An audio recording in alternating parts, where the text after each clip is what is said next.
La ILAE propuso hace un tiempo ya un patrón que deberíamos seguir todos los que hacemos imágenes en epilepsia para obtener los mejores datos y la mayor información posible. Y se llama Harmonizing of Imaging in Epilepsy Structural Sequences Protocol. El uso del T7 para los diagnósticos, el desarrollo de nuevas técnicas de postproceso, mejorar técnicas funcionales y nuevas patologías epileptogénicas como este amiguito que se llama MVNT, Multinodular Vasculating Neuronal Tumor, que es una causa sumamente frecuente de epilepsia. El harness nos deja solamente con 3 secuencias recomendadas, que son, primero, el MP-RAGE, que es un tipo de adquisición en T1 algo más suave, y evalúa la anatomía y la morfología, y esa secuencia es obligatoria. La segunda es el FLAIR, que ustedes conocen, pero en vez de ser el FLAIR normal, es un FLAIR tridimensional que nos va a permitir evaluar el paciente en las 3 dimensiones. El tercero es el Turbo Spin Echo, que eso suena raro, pero es el T2 que se hace normalmente. La diferencia es que en vez de utilizar la inversión, que es lo que se hace normalmente para ver el hipocampo, se va a utilizar el T2 tridimensional perpendicular al hipocampo en el plano.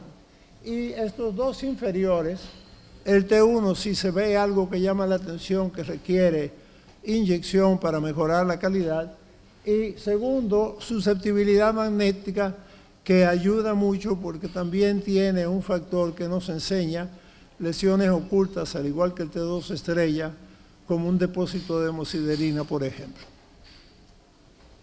Pero, tradicionalmente, se diagnostica la epilepsia cuando hay 2 crisis. Aquí nosotros vivimos un poco perdidos porque en el 2014 la Liga propone una cosa que cambia rápidamente, porque dice que no es fácil confirmar una crisis si no hay un testigo, porque uno no sabe lo que pasó, uno no sabe qué hizo el paciente normalmente no se acuerda, y la Liga lo clasifica luego en 3 tipos, uno focal, uno generalizado y el otro sabe en chino. Hay una importancia de precisar la etiología, sobre todo para ustedes, pero también para nosotros. ¿Por qué? Porque la etiología de la crisis convulsiva es Van Inter, todas las posibilidades, estructurales, genética, infecciosa, metabólica, inmunes y de origen indeterminado. Un cuadro abstracto, muchísimos colores bonitos, pero ¿y? Desde la primera crisis, haya o no haya hallazgos de ningún tipo, se debe hacer una resonancia magnética. Eso no se discute. Todos los pacientes con primera crisis o diagnóstico, y segundo, harness preferiblemente. Recomiendan el T3, pero SUA, un oriental de los que hace muchos pacientes, hizo un estudio el año pasado donde si el equipo de T1 está en condiciones adecuadas, si tiene las secuencias y si existe el experticio para leerlas, es aceptable, no es imperativo un T3. Pero aquí volvemos al coro de la duda metódica. O sea, porque hay gente que entiende que ese es mejor que aquello que un poquito más breve. El CT es más rápido, accesible y barato, muy útil en la primera crisis, porque, por ejemplo, si se observan calcificaciones, ya uno puede ir pensando en algo, y luego nos ayuda a la resolución con el hueso. Pero lo que se ve es o no es el motivo del veneno, porque eso es lo que les interesa a ustedes, saber si hay algo a lo cual uno pueda culpar y proceder de alguna forma al tratamiento. Y fíjense otra vez, Van Inter, desde malformaciones de desarrollo cortical, lesiones vasculares, tumores, gliosis, lesiones causadas por deformidad física del cerebro, enfermedades autoinmunes, etcétera, etcétera, etcétera. Y de las cosas que se pueden ver, tienen esta tremenda lista donde faltan unas cuantas cosas adicionales.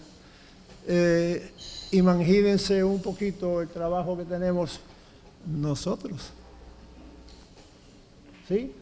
Porque hay disrupción del desarrollo de la corteza en las malformaciones. Hay fases en que puede haber proliferación o apoptosis. Hay fases donde puede haber micro o macro o megaloencefalia. Y van desde pacientes que son normales hasta entrados en edad y los intratables desde el inicio. La displasia cortical focal es una de las causas frecuentes. Hay trastornos de la proliferación y organización. Son 3 grupos. Trastornos de la citoarquitectura. El grupo 2, trastornos de la laminación y las células anormales. Pero ese grupo tiene 2 subgrupos, el 2A, células dismórficas, y el 2B, células en balón. Y 3, que hay vecinos. O sea que a veces hay 2 cosas y no una sola. Y pueden estar enmascaradas, sobre todo a prima edad, en las fases de mielinización que duran aproximadamente hasta los 2 años y algo más. Entonces, algunos casos que se ven aquí. Uno es la famosa displasia transmantle, que lo que ocurre es, hoy es el día de los incidentes.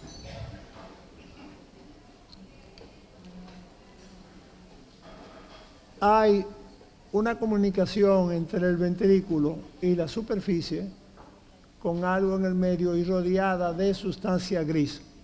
Y por eso es que se llama transmantle o transmanto, como se usa en español. Se ve en FLAIR la hiperseñal, aquí se ve la hiperseñal y aquí en el T1 lo que se ve es la corteza. Hay otro que es la pobre definición. Si ustedes ven aquí se define muy claramente lo que es sustancia blanca, sustancia gris, y aquí no se define. Incluso hay muchos casos donde lo que se busca es si ese punto, si la frontera entre las 2 estructuras está definida o se ve borrosa. Los tubers, que son estas zonas de muy baja señal, sobre todo visibles en T1 y en MP-RAGE, que se confunden porque también el término se confunde. Es muy frecuente esto en NF1 y hay que tener cuidado, pero el término es tubers. Y los surcos profundos, como este caso donde ven surcos muy profundos, con una corteza aumentada de grosor, y aquí de paso podríamos decir quizás, aunque el punteado del telón no ayuda, que no se define precisamente la diferencia entre una sustancia blanca y una sustancia gris. Las malformaciones del desarrollo, la heterotopia, son masas sólidas que se pegan, formadas por neuronas, a las paredes de los ventrículos laterales. También ocurren como trastorno de migración y puede haber múltiples heterotopias en un solo paciente. Subependimalia nodular, que es la más frecuente, aparece en pequeños nódulos, muchas veces casi no visibles, en la pared de los ventrículos. Aquí se forman en las paredes laterales. Allí son alternos.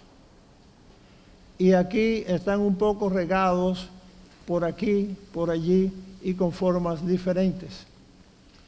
La heterotopia subcortical nodular aparece fuera de sitio. Y en otros casos aparece una enorme cantidad de sustancia gris distribuida en un hemisferio en la sustancia blanca, generalmente asociadas a una dilatación ventricular.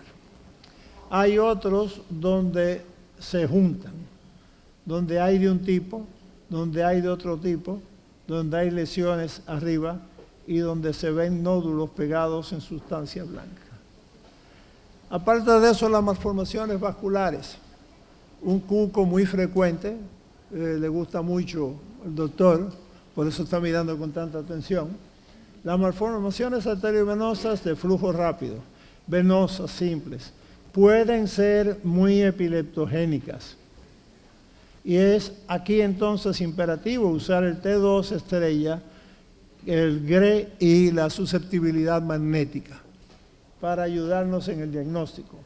Los cavernomas, que son canales pequeños donde circula la sangre y muchas veces sale. El endotelio inmaduro sin tejido, depósitos de hemosiderina, aquí siempre son útiles y por eso es que se recomienda la utilización de T2 estrella o susceptibilidad magnética, porque se va a ver la hemosiderina, es donde se ve la hemosiderina.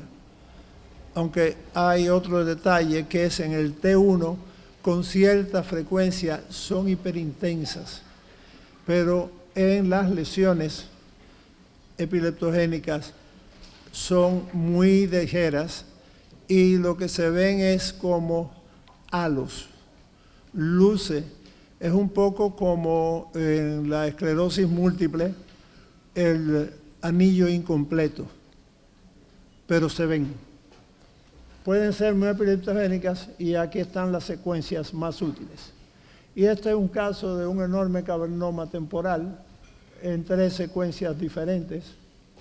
Y aquí, en la secuencia de susceptibilidad magnética y en FLAIR, se ve muy bien el acúmulo de hemosiderina, como se ve aquí en T2, porque este es uno que tiene múltiples sangrados. Pero este chiquitín, lo que se ve es un poco de hemosiderina en la periferia y en el interior brilla en las 3 secuencias. El Sturge-Weber y el neurocutáneo, así como las crisis convulsivas simples, pueden ser debidas a malformaciones vasculares entre un sangrado y otro sangrado, o simplemente lo que pasa con ellas es que producen cambios en la morfología, producen cambios en la señal, producen pérdidas de volumen y producen lesiones que por su localización tienden a ser epileptogénicas. Los tumores ya es otra cosa. La inmensa mayoría de los tumores pueden generar crisis convulsivas, desde el benigno hasta el maligno. El meningioma muchas veces da su primera señal de vida, sobre todo en la localización temporopolar, con una crisis convulsiva, cuando el cerebro se harta de que lo estén empujando, porque no da otro síntoma. Los malignos y las metástasis en sentido general, como son más agresivos y generan edema, con más frecuencia dan crisis. Algunos intraxiales benignos, como los gangliomas, también pueden dar crisis. Y nuevamente los meningiomas, no importa el grado, y algunos gliomas. Los gliomas de bajo grado, astro, oligo y oligoastro, el DINET, el gangliocitoma, el amartoma hipotalámico. Y este muchachito que es nuevo, su primera identificación ocurrió en el año 2013, se certificó en el año 2018 y se llama tumor neuronal multinodular vacuolado, o sus iniciales T, pero el vacuolado viene aquí, VNM. El glioma es una imagen generalmente homogénea, hipo en T1, hiper en el resto de las imágenes, realza o no, bien delimitado y contenido heterogéneo. Los de bajo grado, como el DINET, son los más frecuentes, suelen encontrarse en el lóbulo temporal, hacer lo que llaman nódulos ovoides o bubbly, o sea, como si tuviese la las burbujas de la champaña, una bebida efervescente, y suelen tener calcificaciones. Realzan en sentido general, pero son lesiones muy definidas, la mayoría de las veces próximas a la corteza, y el aspecto bubbly es ese entretejido de bandas con una señal que en T1 es prácticamente líquida. Hay otros, como este, que es el que acabo de mencionar, y los reportes son más importantes, que es asintomático, se producen en epilepsia en adultos según la localización. Puede ser sustancia blanca superficial o una banda cortical profunda rodeando un suru. Y es hipo en T1 e hiper en flare. Yo tenía esta imagen en la presentación, cortesía de Radiopedia, y como ustedes ven aquí en el lóbulo temporal, hay como un conjunto de óvalos blancos que están próximos entre sí. Aquí no se nota tan claro, pero es esta zona. Y en el flare, en otro paciente, lo que se ve es un poquito de cosas blancas. Pero como hay gente que es afortunada en esta vida, ese no, pero yo sí. Y ese es del miércoles. Y como ustedes ven, reúne todas las características de ese tumor en un paciente de 17 años con crisis convulsivas. O crisis epiléptica, como dicen ahora, pero a mí se me permite decir cualquiera de las dos, ¿no? Y la inyección de contraste prácticamente pasa desapercibida. Hay una sutil elevación de señal aquí, pero absolutamente más nada.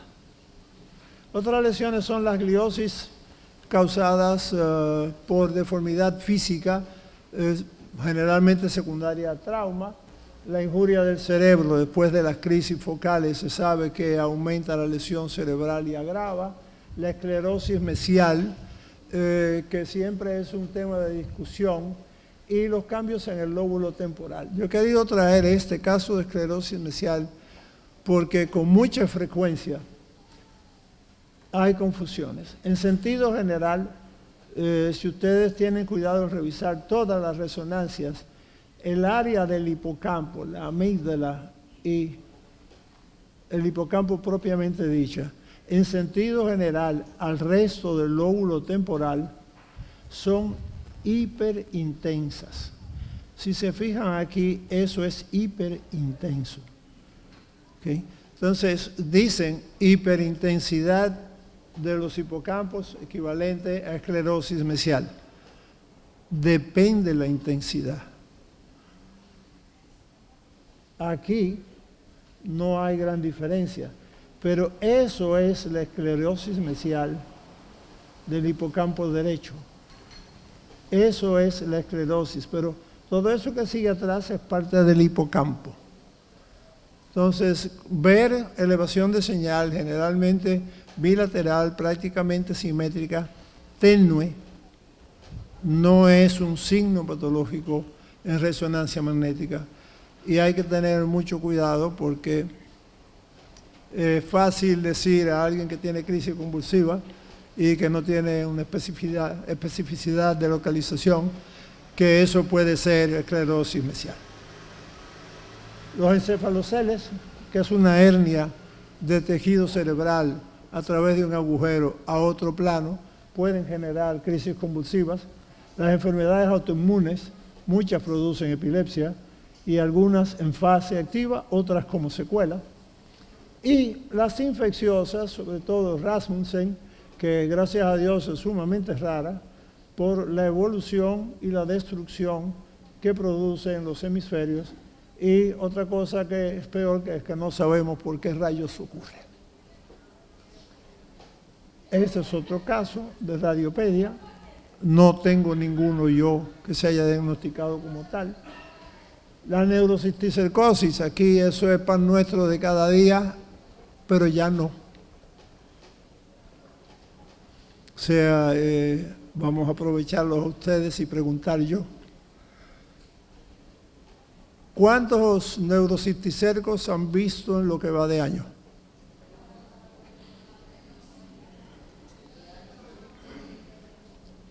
Entonces, los de la vieja guardia recuerdan que eso era un elemento que a la semana se veían 2 y 3, con muchísima frecuencia. Hoy en día encontrar calcificaciones parenquimatosas es sumamente raro. Antes era en el sur, se decía que era el punto más central. Hubo varias tesis.